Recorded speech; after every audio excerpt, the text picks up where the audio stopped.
어제 제가 우리 교회 집사님 직장에 가서 뵀어요. 뵀는데 그 직장에서 뜻밖의 사람을 하나 만났습니다. 우리 아파트 같은 라인에 있는 분인데 그분이 얼마 전에 그 회사에 임원으로 오셨대요. 그래서 그분을 뵀는데 전혀 제가 생각하지 못했던 그런 분이에요.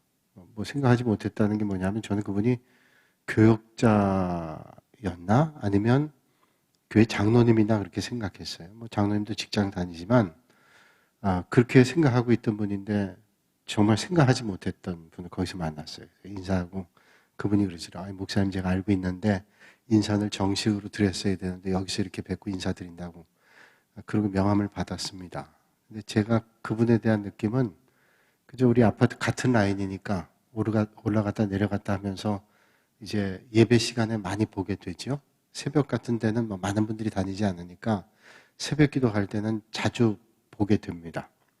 제가 볼 때 최소한 장로님이나 아니면 목사님일 수도 있겠다. 근데 뭐 어느 교회인지는 제가 잘 모르겠고 또 제가 처음 이사 왔을 때 그 아파트 관리사무소에서 이 아파트에 목사님 몇 분 살고 계십니다. 뭐 그런 얘기를 들어서 혹시 이분이 목사님이 아닐까 뭐 그런 생각도 했었습니다. 그러니까 믿음 생활을 뭐 자세한 내용은 잘 모르지만 예배 생활은 잘하는 거죠. 새벽에도 자주 나가시고 뭐 매일 나가시는지 모르겠지만 그 부부를 때때로 보기 때문에 그런 생각했어요. 그런데 저희 교회 집사님 뵀는데 그 집사님 말씀하시기를 이분이 이번에 피택 장로가 되셨어요 그러더라고요. 피택 장로. 그전에는 장로님이 아니셨던 거죠. 집사님이셨던 거죠. 안수 집사님. 근데 이번에 피택 장로님 되셨다 그래서 그러시냐고. 제가 여러 가지 생각이 들었어요. 야, 참 좋은 집사님이셨구나. 그렇게 새벽에 뭐 쉽지 않죠. 새벽 나가는 게 쉽지 않은데 그렇게 열심히 나가는 걸 뵈고 예배 생활 열심히 하는 걸 보면서 참 훌륭한 집사님이다. 또 이런 집사님들이 있는 교회는 참 행복했겠다. 우리 교회하고 비슷하네. 뭐 그런 생각을 했습니다. 그래서 오늘 우리 믿음의 성도들도 여러분들의 삶의 자리에서 주변에 보는 사람들이 어떻게 보여질까 하는 게 참 궁금해요. 주변에 있는 사람들이 우리를 볼 때 참 믿음의 사람이구나 하는 것을 보게 된다면 얼마나 좋을까요? 교회 직분은 가지고 있는데 예배 드리는 시간에 예배 자리가 없다면 또 세상 사람들은 우리를 어떻게 볼까? 뭐 그런 생각도 들게 되죠. 오늘 이 밤에 하나님께서 은혜를 내려주셔서 헌신하는 6, 7 여전도회 뿐 아니라 예배드리는 모두에게 하나님의 은혜가 충만하셔서 주님과 더 가까이 계실 수 있기를 주님의 이름으로 축복합니다. 오늘 말씀은 이제 요한계시록 6장의 말씀이에요. 6장의 말씀은 이제 7 인봉, 봉인한 두루마리죠. 이걸 떼는 겁니다. 이걸 뗄 수 있는 사람은 세상에 아무도 없어요. 그런데 오직 뗄 수 있는 분이 있는데 그분은 어린 양이신 예수 그리스도다. 우리가 지난 시간에 말씀을 통해 봤습니다. 이걸 뗄 사람이 없었기 때문에 반모섬에 있었던 사도 요한이 얼마나 안타까웠는지 통곡을 했습니다. 저걸 떼야 되는데 앞으로 있을 일들 떼야 되는데 고난의 현장에서 앞으로 어떤 일들이 일어나게 될 건가 하나님께서 우리의 삶의 걸음을 인도하실까 하는 그런 기대감을 가지고 있는데 뗄 사람이 아무도 없는 겁니다. 그러니까 얼마나 안타까웠겠어요. 뗄 사람이 없는데 주님께서 떼신다는 거죠. 그리고 그 인봉을 뗄 때 앞으로 펼쳐질 일들이 보여지게 될 때 우리에게 큰 격려가 되고 또 위로가 될 수 있는 거죠. 오늘 말씀, 오늘 성경 봉독 17절까지 읽기가 쉽지 않은데 잘 읽어주셨어요. 한번 우리 1절과 2절 말씀 우리 같이 한번 읽어볼까요? 1절과 2절입니다. 시작. 내가 봄에 어린 양이 7인 중에 하나를 떼시는데 그때 내가 들으니 내 생물 중에 하나가 우레소리같이 말하되 오라 하기로 이에 내가 보니 흰말이 있는데 그 탄 자가 활을 가졌고 면류관을 받고 나아가서 이기고 또 이기려고 하더라. 아멘. 자, 요한계시록의 말씀은 우리가 잘 이해하기 위해서는 그 시대적 배경을 이해해야 되고 거기에 나오는 숫자라든지 상징이라든지 이런 것들을 잘 이해하지 않으면 올바로 이해할 수 없다는 거예요. 그래서 잘못 이해하게 되면 성경을 아전인수하게 되고 잘못된 해석을 하게 될 수 있다는 거예요. 그래서 상징적인 표현들이 있는데 이 상징이 어떤 것인가? 가장 건전한 교리, 가장 정통적인 해석, 그 신앙적 배경 이런 것들을 잘 이해해야 우리가 볼 수 있습니다. 제가 설교를 준비하면서 여러 가지 책들을 보죠. 또 제가 배운 것들 생각하면서 이걸 어떻게 해석해야 될까? 하나님의 말씀을 올바로 해석하고 올바로 전달해야 될 필요가 있죠. 너무 급진적인 것도 안 되고 너무 보수적이라 알레고리칼 해석이라 그러죠. 영적인 영해를 해서도 안 되고 그 시대적 배경에 이게 어떤 메시지를 주는가 하는 것이 가장 중요한 관건이라는 거예요. 자, 오늘 이 말씀을 올바로 이해하기 위해서 요한계시록 6장의 말씀의 위치가 어떻게 되는가를 살펴봐야 돼요. 우리가 지난 시간들을 떠올려 보면 요한계시록 1장에서 3장까지의 말씀에는 이 세상에 있는 교회에 대해서 말씀합니다. 소아시아의 7교회, 에베소 교회, 서머나 교회, 버가모 교회, 두아디라 교회, 사대 교회, 빌라델비아 교회, 라오디게아 교회 이 7교회에 대해서 주님께서 말씀해 주시죠. 사도 요한에게 보여주십니다. 그러고 난 다음에 이제 4장으로 가서는 하나님 나라에서 천상의 예배가 어떤가를 보게 됩니다. 그 천상의 예배에 찬송하고 하나님께 영광 올려드리죠. 누구예요? 하나님의 보좌가 있는데 그 보좌에 양쪽에 24 장로님들이 계시고 그리고 네 생물이 입술을 열어 하나님을 찬양합니다. 모든 만물이 하나님을 찬양하게 되죠. 그 가운데 하나님 앞에 올려드린 기도가 있는데 금대접에 그 기도가 쌓여서 올라가게 됩니다. 그런 말씀을 우리가 지난 시간까지 봤어요. 그리고 어린 양이 두루마리를 들고 있는데 그 두루마리는 이제 앞으로 있을 일들에 대해서 말씀해 주는 거예요. 사도 요한이 반모섬에 유배되어 있을 때 그 당시 로마의 핍박을 받을 때 아니에요? 사도 요한도 핍박 가운데 결국은 반모섬에 유배가 되어 있는데 주변을 봐도 아무도 없고 그가 유배되어 올 때만 해도 많은 믿음의 성도들과 사도들이 핍박을 당하고 있으니 과연 우리에게 과연 미래가 있는가? 앞으로의 세계는 어떻게 전개될 건가? 라는 궁금점이 있었단 말이죠. 근데 주님께서 이제 사도 요한에게 환상 가운데 하나님의 일들을 보여주시는 겁니다. 반모섬에서 사도 요한이 그런 것들을 계시로 보게 되고 앞으로 있게 될 일들을 그가 환상 가운데 보고 깨닫고 힘을 얻게 되는 거죠. 자, 그래서 어린 양이 두루마리를 들고 섰는데 그 두루마리를 펼쳐보면 그게 앞으로 있을 일들이라는 거예요. 우리 이 땅에 있는 사람들도 미래에 대해서 궁금하잖아요. 내일 어떻게 될까? 앞으로의 우리의 삶이 어떻게 될까? 우리가 운영하는 일터는 어떻게 되고 우리 앞길은 어떻게 될까? 궁금할 거예요. 그러나 우리는 알 수가 없죠. 그저 매 순간 최선을 다하고 하나님 기뻐하시는 믿음의 자리에 서게 되는 거죠. 매 순간이 그렇게 믿음의 자리에 서는 겁니다. 근데 우리가 앞길을 알 수 있다면 좀 도움이 되기도 할 거예요. 또 어떤 건 도움이 안 될 수도 있겠지만 그런 궁금한 마음을 가지고 핍박 가운데 있으니까 그 핍박을 어떻게 이겨낼 것인가 하는 게 사도 요한에게 큰 궁금한 마음이었을 겁니다. 근데 두루마리를 펼쳐야 미래가 보여지게 되는데 아무도 풀 수가 없어요. 그 봉인되어 있습니다. 그런데 봉인을 해체하고 볼 수 있는 사람이 있는데 어린 양이신 예수 그리스도라 그렇게 말씀하셨단 말이죠. 자, 그런 말씀들이 이제 앞으로 쭉 나타났죠. 앞에 그런 말씀들이 있었습니다.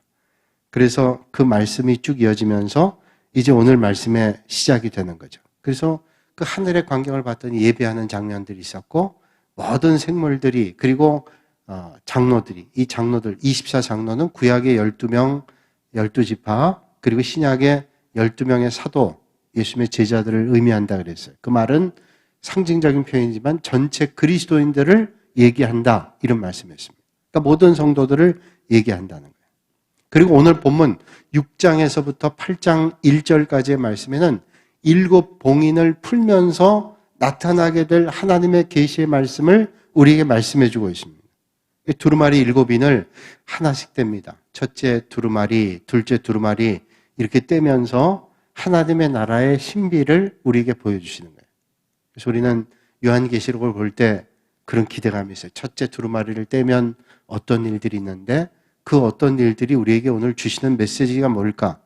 오늘은 우리는 다 열어볼 수 없고 두루마리 2개 정도만 열어야 될 것 같아요.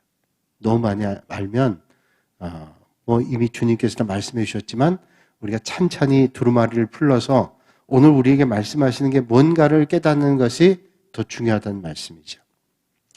자, 이 두루마리 7인을 차례대로 떼시는 장면을 기록하고 이 두루마리에 기록된 심판이 차례대로 땅에서 임하는 모습을 보여주고 있습니다.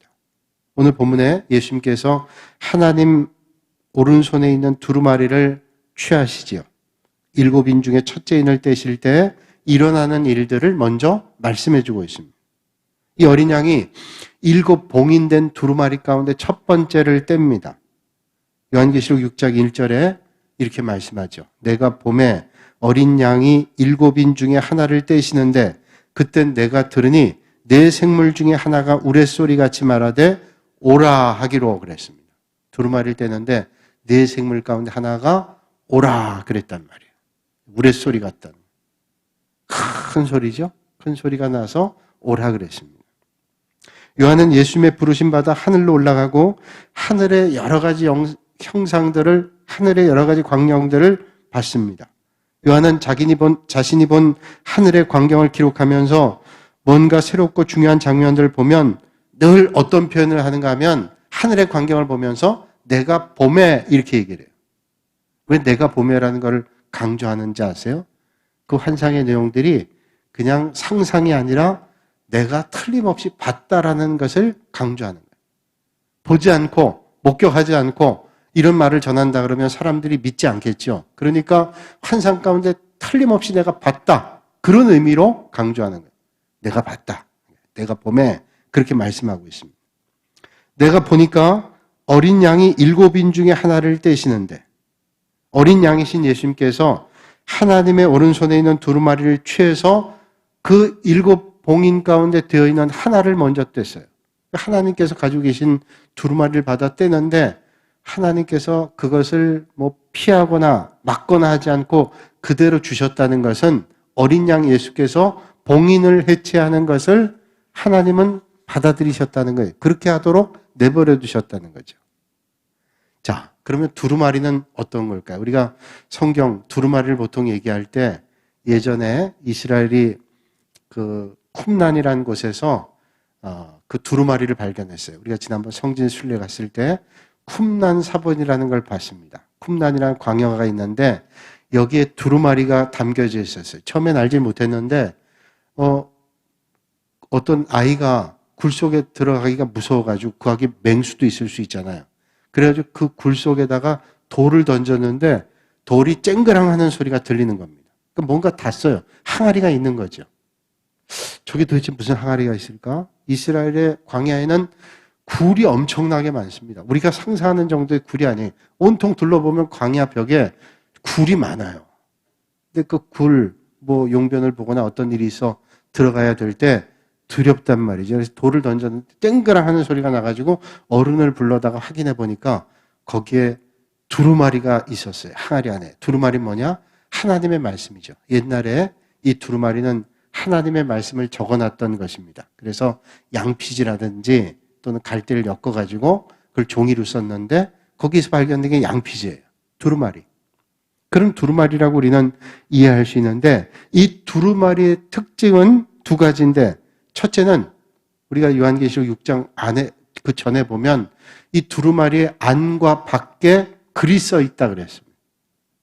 두루마리 껍데기에도 글이 써 있고 안에도 글이 써 있다는 거예요. 아마 겉에는 제목 정도 써 있었겠죠. 이거 어떤 두루마리다. 그 안에 펼쳐봤더니 하나님의 신비한 일들이 쫙 기록된 겁니다. 2번째는 7인을 봉했습니다. 그 7인, 두루마리로 되어 있는 7인을 봉했어요. 그러니까 쉽게 열어보지를 못하겠다는 거죠. 아무나 열어볼 수 없는 겁니다. 누구라도 그걸 취해서 열어볼 수 있다면 다 열어봤겠죠. 그러나 하나님의 비밀이, 내일에 대한 하나님의 역사가 거기에 담겨 있기 때문에 두루마리를 봉해놓고 그 겉에 글을 써놓고 그 안에 글이 빼곡히 써 있었단 말이죠. 따라서 이 두루마리를 온전히 펴려면 7인을 차례대로 떼야 됐습니다. 첫째 두루마리, 2번째 두루마리 이렇게 차례대로 떼면 거기에 하나님의 비밀의 말씀들이 기록되지 않겠어요? 드디어 어린 양이신 예수 그리스도께서 7인 가운데 하나를 뗐습니다. 그리고 예수님은 하나님의 오른손에 있는 두루마리를 봉한 7인들을 차례대로 모두 떼십니다. 그게 6장에서부터 이제 나와 있는 말씀인데 그 내용들이 8장 1절까지 떼요. 그런 말씀이 기록되어 있습니다. 요한계시록 보면 두루마리 7인을 떼는 게 있고 7인을 떼고 7천사가 7나팔을 또 받습니다. 7봉인 떼고 두루마리, 그 다음에 7나팔 소리가 나고 그 다음에 7째 천사가 마지막 7나팔을 불면 7천사가 또 7대접을 받아요. 이게 연결됩니다. 7봉인 두루마리, 7나팔, 그리고 7대접. 이게 쭉 나오게 되는 거예요. 아마 여러분들이 파편적으로 또는 부분적으로 성경을 읽었던 분들은 읽다가 이게 뭐야? 이해가 안 돼? 그리고 넘어가신 게 있을 거예요. 그런데 이제 이번에 요한계시록을 하면서 도대체 7봉인된 두루마리는 어떤 내용이고 또 7나팔은 어떤 의미고 7대접은 어떤 의미인가? 우리가 살펴본다면 이제 앞으로 우리에게 보여주실 하나님의 그 놀라운 비밀들을 조금은 우리가 이해할 수 있지 않겠는가. 영원하신 하나님의 그 비밀의 말씀을 다 알 수 없겠지만 우리는 하나님 주시는 은혜로 하나님의 말씀을 조금씩 이해하고 발견할 수 있지 않을까 하는 그런 기대를 가지고 그런 여행을 한번 떠나실 수 있길 바랍니다. 그래서 기대하는 거죠. 오늘 하나님께서 어떤 것들을 우리에게 말씀해 주실까. 성경에 7이라고 하는 수는 완전수라 그러잖아요. 그래서 여기 7이라고 하는 것은 완전한 의미를 우리에게 주고 있는데 예수님이 7인을 모두 떼시고 7천사가 나팔 불고 7천사가 7대접을 다 쏟으면 하나님이 오른손에 있는 두루마리에 기록된 모든 심판과 모든 재앙이 그때 끝납니다. 7봉인 떼고 7나팔 불고 7대접 쏟고 나면 이제 심판이 다 끝나는 거예요. 그리고 최초로 우리에게 주어졌던 이 세상이죠. 이 세상. 이 세상에 하나님께서 선하게 창조하셨는데 죄가 들어와가지고 인간이 타락하게 되고 노아의 홍수 바벨탑 사건 그 다음에 역사가 쭉 이어지잖아요. 그랬던 처음 하늘과 처음 땅은 사라져버리게 되고 그 다음에 속량함 받은 자들을 위해서 다시 얘기하면 구원받은 사람들을 위해서 예비된 새 하늘과 새 땅이 펼쳐지게 됩니다. 그래서 요한계시록은 이제 옛날 땅은 사라지고 새 하늘과 새 땅이 우리에게 펼쳐지는 거예요. 우리가 한 번도 보지 못한 땅이죠. 우린 지금 이 땅에 속해 있지만 사도 요한을 통해서 멀리 있을 것 같은 그 새 하늘과 새 땅을 이제 우리는 사도 요한의 환상을 통해서 오늘 주시는 말씀을 통해서 우리는 발견하게 되는 거예요. 그래서 요한계시록은 그 새 하늘과 새 땅을 우리가 조금 엿보는 그런 시간이 될 수 있겠다는 겁니다. 자, 요한은 이 모든 것을 미리 봤어요. 미리 봤어요. 그러니까 이 천상의 일들을 미리 봤다는 거죠. 이에 요한은 그 본 순서를 따라서 요한계시록을 봤습니다. 우리도 이 요한계시록의 이 순서를 따라서 이제 한 걸음 한 걸음 나가게 될 것입니다.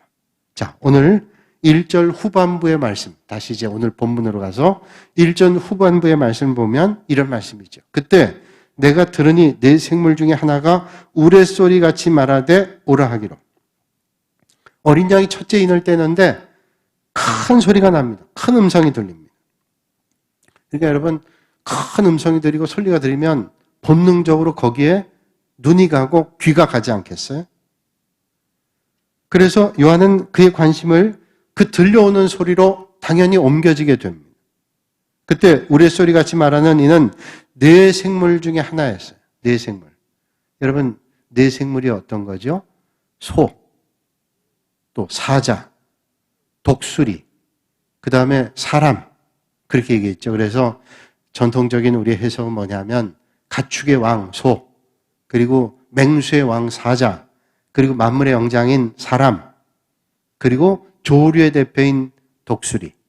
근데 여기에 우레소리 같은 생물의 소리가 있는데 오라 그런 소리가 들리는 거예요. 요한계시록 4장 7절 말씀 보면 첫째 생물은 사자와 같았다 그렇게 말씀하고 있어요. 여러분, 사자라고 본다면 사자 소리가 얼마나 크겠어요? 사자가 큰 소리를 낸다면 아마 클 거예요. 사자가 덩치도 크죠. 맹수니까 소리가 클 겁니다.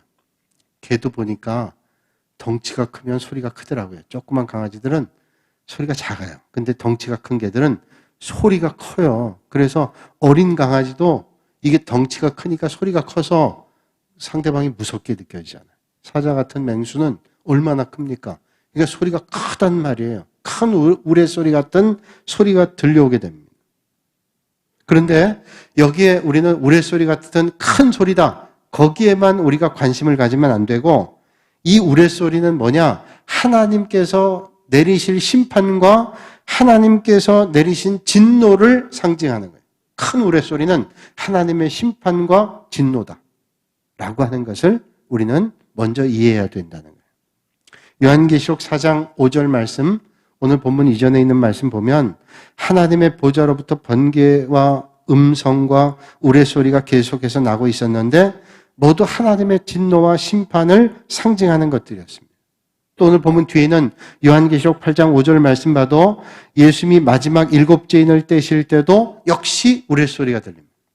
하나님의 그 역사의 현장에 큰 소리가 났다는 거예요. 그 큰 소리가 났다는 것은 물리적인 소리일 수도 있지만요. 우리에게 어떤 깨달음을 주는, 우리를 깨우는 그런 소리일 수 있어요. 하나님께서 우리를 깨우는 소리, 남들은 못 들어도 우리가 듣는 소리가 있단 말이죠. 영적으로 깨어있는 사람들이 하나님께서 주시는 음성을 우린 듣게 되죠. 아무도 못 듣는데 깨어있는 사람이 들을 수 있는 소리들이 있어요. 제가 새벽 기도에 가끔 그런 말씀 드렸는데 제가 가평에서 목회할 때 그때 집사님이 제가 섬기던 교회 교인이 한 작년에 한 3, 40명, 주일학교 아이들이 좀 있어서 한 4, 50명, 그래도 시골 교회 치고는 많은 교회인데 권사님 한 분 계셨어요. 집사님 12분이었는데 이 권사님이 새벽에 일찍 새벽 기도를 오신 거예요. 새벽 기도를 4시에 하는데 새벽 기도를 한 2시, 3시. 예배당이 안 잠겨 있으니까 와서 기도할 수 있으나 겨울 같은 데는 춥단 말이에요. 또 와서 기도하고 있죠. 그럼 제가 일어나서 새벽 한 3시쯤 되면 난로 펴놓고 3시 반쯤 종치면 4시 와서들 예배 드리니까 조금 훈훈해지는데 제가 예배당 가서 난로를 피려 하는데 깜짝 놀랐어요. 그분이 와서 기도하고 계시는 거예요. 권사님 이렇게 일찍 오셨어요? 그랬더니 내가 잠이 안 와서. 매일 며칠 동안 그러시는 거예요. 도대체 왜 그러시는가? 그랬더니 그 권사님 나중에 얘기하시더라고요. 내가 자는데 밤에 새벽이죠. 새벽에 자기를 누가 깨우더래요. 깨우더라는 거예요. 그분이 성함이 김옥선 권사님이었는데 지금 기억나는데 김옥선 권사님인데 새벽에 그런 소리가 들리더래요. 밖에서 옥선아 아마 이렇게 불렸겠죠. 옥선아 이렇게 했어요. 그래도 품위 있게 옥선아 이렇게 불렀겠죠. 그러니까 그 소리에 누가 밤에 이렇게 새벽에 부르니까 눈이 떠졌대요. 그래서 문을 열고 누구세요? 시골에는 다 문 열어놓고 사람들 찾아오면 근데 새벽에 찾아오는 사람 별로 없겠죠. 근데 나가는데 아무도 없더래요. 이상하다. 난 들었는데 내가 꿈을 꿨나? 생각하고 또 주무셨는데 그 다음날 똑같은 시간에 또 부르더래요. 옥선아 그러고서. 며칠을 그 소리를 들으면서 하나님께서 아마도 이 시간에 기도해야 되겠다. 너 기도해라 이런 말씀인 것 같아서 그때 며칠은 이제 집에서 기도하다가 이왕 눈 떴으니까 일찍 새벽 기도 가서 기도해야 되겠다. 그렇게 와서 기도하셨어요. 제가 그 말씀 듣고 그래 맞다. 하나님께서 우리가 어떤 때에는 너 좀 기도해야 되겠다. 기도가 필요한 시간이다. 좀 날 만나야 되겠다. 그런 말씀을 하실 때 있어요. 깨어있을 때 그런 소리가 들리는 거죠. 그러니까 우레소리란 말은 큰 물리적인 소리일 수도 있지만 어떤 때에는 아무리 큰 소리라도 우리는 못 들을 수 있어요. 그러나 영적으로 우리에게 깨달음을 주는 소리를 우리는 때때로 들을 수가 있는 거죠. 깨어있을 때. 그러니까 아마도 이게 그런 거 아닐까 싶어요. 깨어있을 때 우리에게 들려지는 영적인 깨달음을 주는 하나님의 음성일 수 있겠다 하는 그런 생각을 들어요. 여러분, 오늘도 이 밤에 여러분의 삶의 자리에서 여러분을 깨우시는 그 하나님의 소리를 들으실 수 있는 여러분들이 되시기를 주님의 이름으로 축원합니다. 여러분, 주님은 우리가 눈으로 볼 수 있는 분이 아닙니다. 여러분 누군가 얘기할 때 주님 목소리를 들었다. 그 주님 목소리를 들었다는 게 어떤 육성을 들었다라는 게 아니라 하나님께서 나에게 주시는 분명한 메시지를 우리가 들을 때 있어요. 그건 뭐냐면 이건 하나도 의심이 안 갑니다. 이건 틀림없이 하나님 말씀이다. 경험해 보면 이거는 전혀 고려거리가 아니에요. 이건 틀림없이 하나님이 주시는 메시지다. 하나님이 주시는 음성이다라는 깨달음까지 같이 오는 거예요. 그러니까 그런 음성을 깨어있을 때 또는 하나님께서 깨우셔서 우리로 하여금 듣게 하시는 거죠. 그런 음성. 아마도 사도 요한이 이런 말씀을 들었어요. 7째 인을 떼는데 첫 번째 봉인을 뗄 때 오라 그러면서 그 소리가 들렸을 겁니다. 또 요한계시록 11장 19절 말씀에도 보면 7 천사가 7째 나팔을 불고 난 뒤에도 또 우레소리가 났습니다. 이 우레소리도 마찬가지예요. 물리적으로 큰 소리일 수도 있겠지만 우리에게 영적으로 들려지는 그런 말씀입니다. 그러니까 여러분들이 하나님의 말씀을 읽는 중에 듣는 중에 여러분들에게 하나님이 주시고 싶은 말씀이 있어요. 그때 깨달음을 주시는 겁니다. 그게 어떤 말씀보다도 크게 들려지는 게 있어요. 그러면 그 말씀을 가지고 묵상하는 거예요. 묵상할 때 하나님께서 은혜를 주시는 겁니다. 어거스틴이 우리가 잘 알다시피 어거스틴 앞에는 항상 세인트란 말이 붙죠. 성자라는 거예요. 성자 어거스틴이 옛날엔 성자가 아니었습니다. 20살 전에 이미 그는 여자가 있었어요. 그리고 그게 정상적인 결혼 생활 아니었어요. 그리고 그런 사람 가운데 또 아이를 낳고 하여튼 타락한 일을 많이 했어요. 그래서 그 어머니가 얼마나 기도했는지 몰라요. 기도했어요. 그 어머니가 세상 떠났는데도 아직도 그런 삶을 살았는데 그 어머니가 기도하는 자식 망하지 않는다고 그 어머니의 기도를 하나님께서 외면하지 않으셨어요. 하나님께서 어거스틴을 부르지요. 깨닫게 하시는 거예요.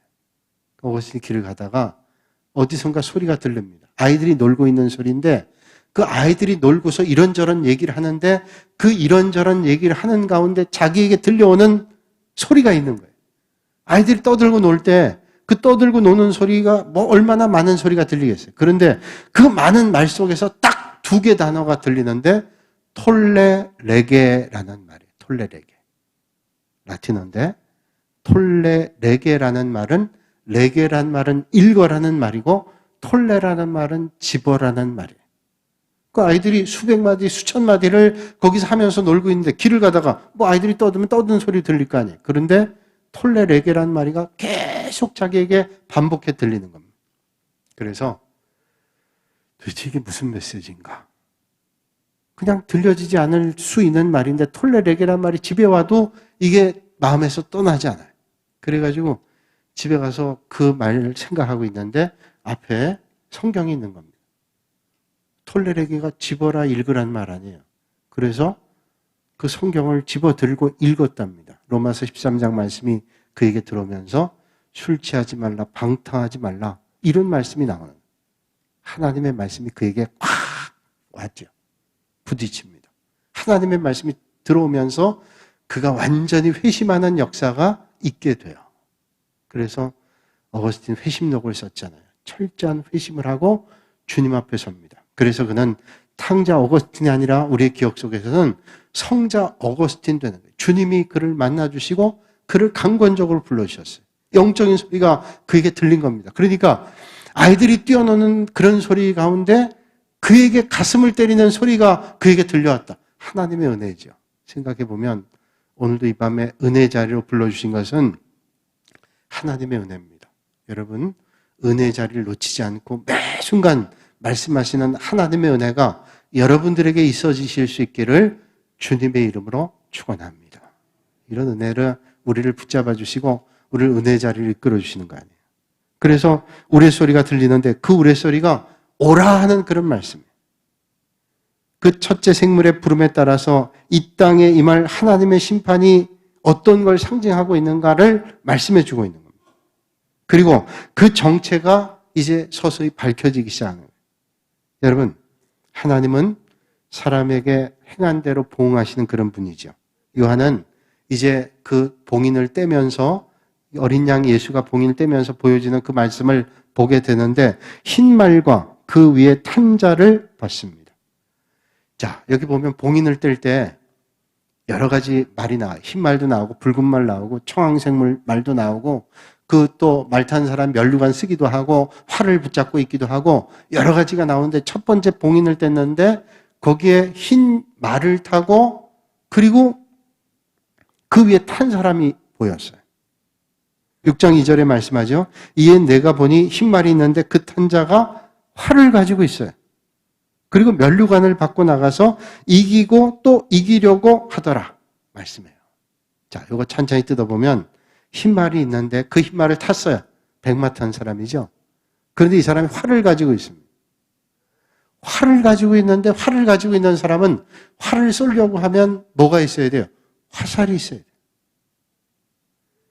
그런데 화살은 보이지 않고 활을 가졌고 면류관을 받고 나가서 이기고 또 이기려고 하더라. 이렇게 말씀하는. 이에 내가 보니 말씀하죠. 오늘 말씀 보니까 이에 내가 보니 첫째 생물은 우레소리 같이 말하기 오라. 그래서 요한 앞에 뭐가 등장했는데 흰말 탄 사람이 등장했는데 그가 활을 가지고 있어요. 그리고 싸우는데 자꾸 이기려고 한다는 거예요. 어린 양이신 예수님이 두루마리 인을 떼심으로 드디어 하나님의 심판이 시작된다는 이 봉인을 떼면서 하나님의 심판이 이제 내려오기 시작합니다. 어린 양이신 예수님이 각각의 인을 떼실 때마다 각기 다른 색깔의 말과 그 탄자가 나오는데 그러면서 하나님 심판이 각기 다른 양상으로 임하게 됩니다. 그리고 3절, 4절로 이어지면 둘째 인 떼실 때 붉은 말 탄자가 나타나고 그 다음 5절과 6절에는 검은 말 탄 자가 나타나게 되고 또 7절과 8절을 보면 청황색 말 탄 사람을 나타나고 이렇게 나타나게 돼요. 그래서 이제 심판의 양상들이 달라지는 것을 우리에게 말씀해 주고 있습니다. 이것을 사도 요한을 통해서 이제 믿음의 성도들에게 전하기 위해서 이제 주님께서 사도 요한을 통해서 이런 메시지를 주고 있다는 거죠. 자, 그렇다면 오늘 본문에 등장하는 흰말과 그 위에 탄자는 하나님의 심판이 어떤 형상으로 나타나는 것을 상징하고 있을까요? 3절과 4절과 연관해 봐야 돼요. 1절과 2절은 흰말 탄 사람과 3절과 4절에 등장하는 붉은 말이 나오는데 3절, 4절 말씀 제가 볼게요. 둘째 인을 떼실 때 내가 들으니 둘째 생물이 말하되 오라 하니 이에 다른 붉은 말이 나오더라. 그 탄자가 허락을 받아 땅에서 화평을 제하여 버리며 서로 죽이게 하고 또 큰 가를 받았더라. 장차 역사의 마지막 때 이 땅에는 한 1회 동안 환란이 있을 거예요. 1회 동안이란 말은 1회란 말은 7이죠. 여기 말하는 1회는 7년을 얘기합니다. 7년 동안 환란이 임하게 되는데 이건 하나님의 심판이 임한다는 거죠. 그런데 이 한일의 전반부에는 잠깐 동안의 화평이 있습니다. 환란이 오기 전에 화평이 있어요. 물론 그 화평은 진짜 화평이 아닙니다. 여러분 그냥 겉은 조용해도 그게 조용하지 않은 일 있잖아요. 전쟁 전에 고요한 것처럼 화평한 게 아닌데 화평인 것처럼 그렇게 보이는 게 있어요. 그게 성경에 계시록, 묵시록이라는 책에 많이 나오는데 다니엘서 9장 27절 전반부에 말씀하시기를 그가 장차 받은 사람들과 더불어 한 일해 동안의 언약을 굳게 맺고 그가 그 일의 절반에 제사와 예물을 금지할 것이며 또 포악하여 가증한 것이 날개를 의지하여 설 것이며 적그리스도가 나타난다. 장차 역사의 마지막 때 적그리스도는 많은 사람들과 한 일해 동안 언약을 굳게 맺습니다. 그 언약을 맺는 건 뭐냐면 화평을 주겠다는 거예요. 적그리스도가. 그러니까 거짓된 화평이죠. 여러분 적이 우리에게 속이면서 화평을 청할 때가 있어요. 그런데 꿍꿍이가 있는 겁니다. 북한에서 김정은이가 화평하자 평화하자 그러고 딴 데 뒤에 가서는 딴 일 하고 그럴 때 있잖아요. 그게 거짓된 화평이에요. 거짓된 화평을 적그리스도가 먼저 한다는 거예요. 심판이 임하기 전에 그런 일들이 있게 된다는 겁니다.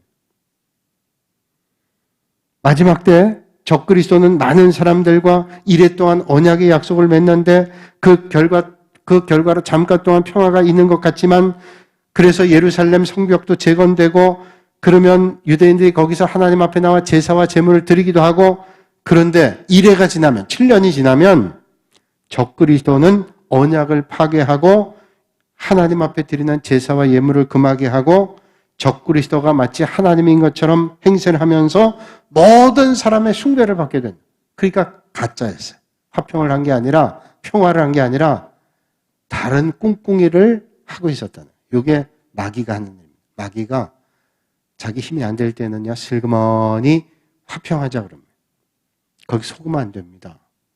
그래서 화평하자 그래 놓고 뒤에 가서 딴짓하는 거예요. 그래서 긴장의 끈을 놓치면 마귀 공격하는 거예요.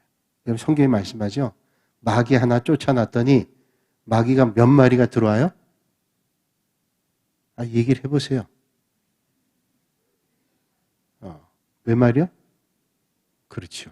7마리.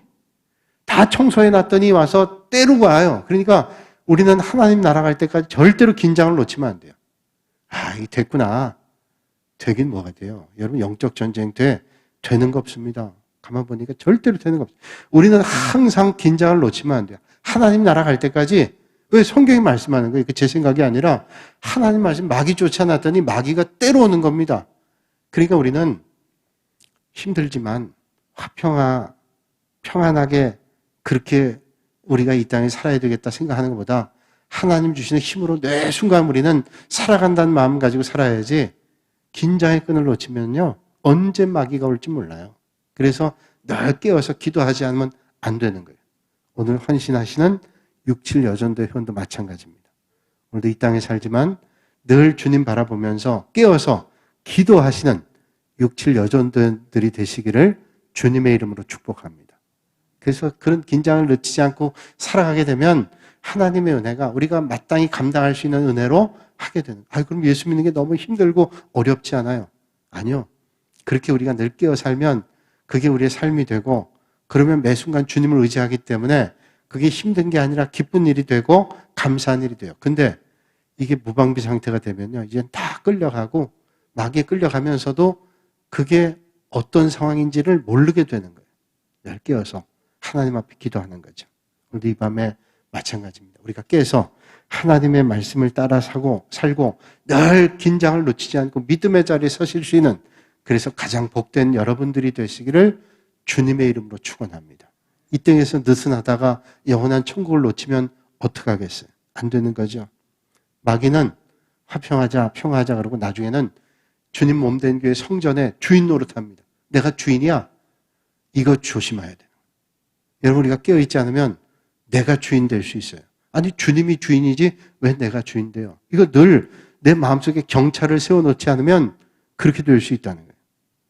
오늘 새벽에 이런 말씀이 있었어요. 데살로니가 후서 2장 4절 오늘 새벽에 이런 말씀 나눴는데 그는 대적하는 자라 신이라고 불리는 모든 것과 숭배함을 받는 것에 대항하여 그 위에 자기를 높이고 하나님의 성전에 앉아 자기를 하나님이라 내세우는 일.